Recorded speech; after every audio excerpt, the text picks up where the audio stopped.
Hello students, I am your educator Tanvi. Here I am discussing chapter 3, human reproduction.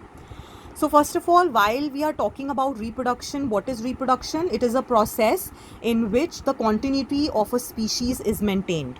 Okay, and when we are talking about humans over here, we say that the reproduction or the fertilization, which is the fusion of gametes, that is inside the female body. So it is internal fertilization, and humans give birth to young ones. That is why we say humans are viviparous. So these two terms are important, that humans are viviparous, they give birth to young ones, and the fertilization is inside the female body, that is internal fertilization.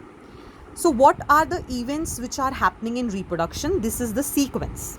Okay, so you have to remember the sequence. The sequence is, first is gametogenesis, means the formation of gametes. Gametogenesis means gametes and genesis means formation.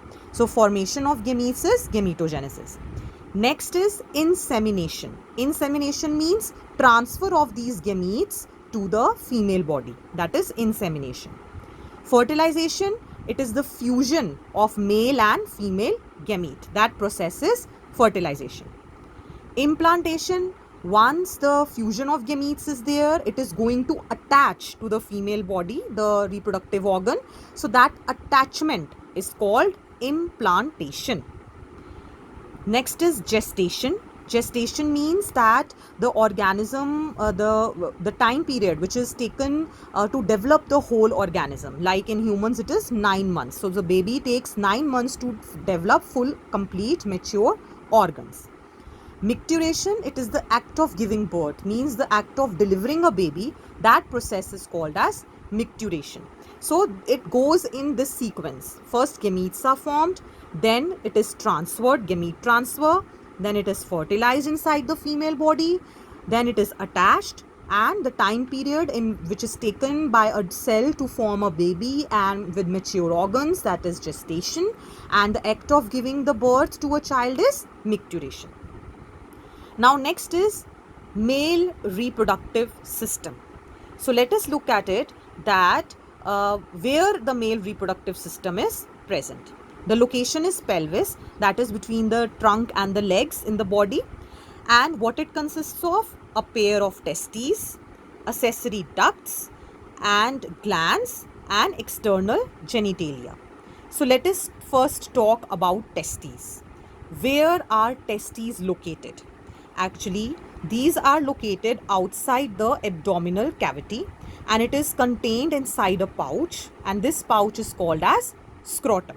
Now what this scrotum is doing, because these testes are located outside the abdominal cavity, so this pouch actually, it helps in maintaining low temperature, and this is very much required for the sperms to mature, and the sperms are produced in the testes. Okay, so this scrotum, what it is doing, it is helping in the maturation of sperms. How? By maintaining the temperature 2 to 3 degree lower than the normal body temperature. Next, coming to the size of testes, the length is 4 to 5 centimeters and width is 2 to 3 centimeters. Now let us look at the structure of testes, what exactly it contains. Each testes, why each? Because it is in pair. It has compartments, and these compartments inside are called as testicular lobules, because inside the testes these type of structures are there. So this is called as testicular lobules, and it is highly coiled. Highly coiled, what it contains? These lobules contains highly coiled seminiferous tubules. Actually, this is the place where sperms are produced inside the testes. Now these seminiferous tubules, it mainly consists of two types of cells.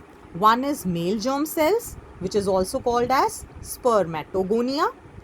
Another is Sertoli cells. Okay, so these are the two cells which are contained in seminiferous tubules. Now this male germ cell, what it is going to do? It will perform the process of meiosis, that is reductional division, and it will form sperms. What it will form? Sperms. And this is male gamete. Next, these Sertoli cells, these actually secrete certain fluid which is very much necessary for providing nutrition to these sperms, to the spermatogonia and to the sperms, so that they mature properly. Fine. Next is the regions which are outside these seminiferous tubules. See, these tubules are present in the testes. In between whatever spaces are there, that space is called as interstitial space, and the cells which are there are called as interstitial cells. And the specific name of these cells is Leydig cells. Now, what these Leydig cells do? They are immunologically competent. Immunologically competent means that they are active, they give active immune response, means immunologically they are very much active. If a foreign body enters inside any body, means if a foreign thing enters inside our body, then it will give a huge active immune response. And another thing is that they produce androgens. Androgens are male hormones which are very much essential for the production of sperms. Next, coming to male accessory ducts. See, this is the main duct which is present, these tubules.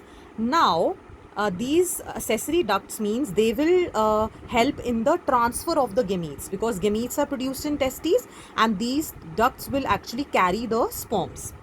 So, it is again present in sequence. Duct sequence you should remember.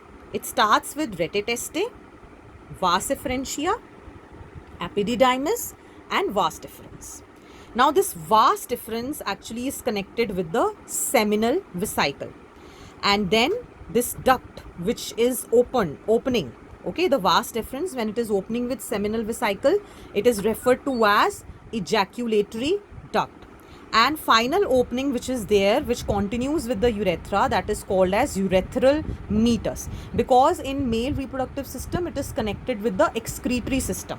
So that common duct, it has a common opening, so from where the urine and sperms will release, so that opening is referred to as urethral meatus. Then coming to the external genitalia, the external genitalia contains penis. Okay, it is the external genitalia of males. So the end part of penis is called as glans penis. Glans actually refers to the end part of anything. So the end part is glans penis, and it is covered by a skin which is referred to as foreskin. So male accessory glands are also present. These were the ducts which we talked about. Then there are certain male accessory glands. Now these accessory glands are mainly three are present. One is seminal vesicle, which is paired, means two are present. Single prostate gland and bulbourethral gland. Bulbourethral gland is also referred to as Cowper's gland. It is one and the same thing. Another name is Cowper's gland.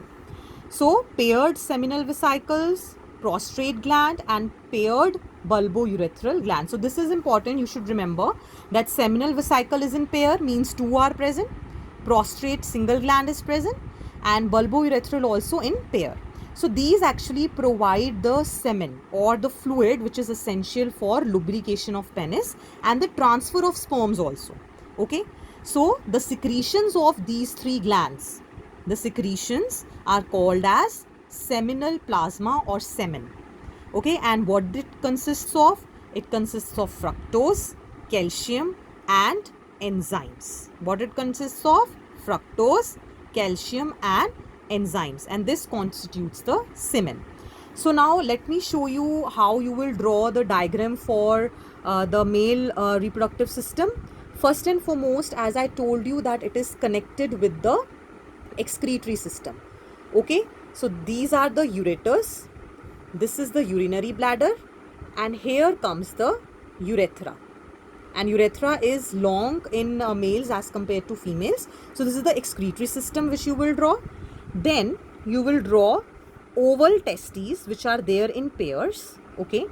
Then a collection of ducts also is there. Inside, seminiferous coiled tubes are present. Okay, like this.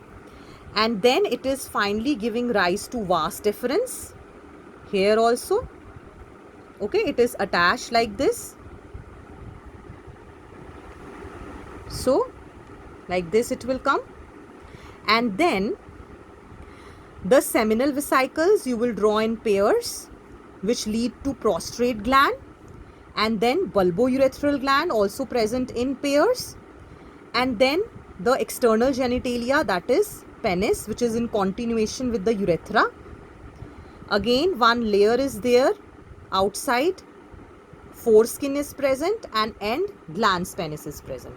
Okay, so I'll just label it for you. This is the urinary bladder.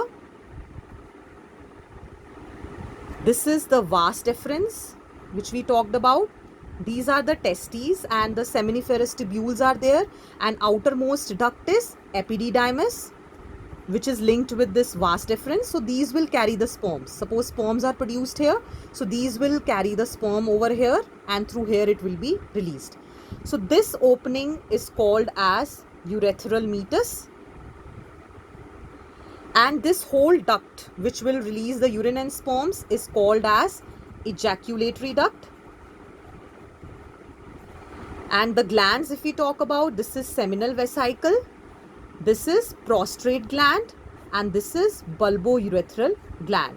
Again, bulbourethral present in pairs, and seminal vesicle also present in pairs. And this organ, the erectile organ, is referred to as penis, and this end region is called as glans penis.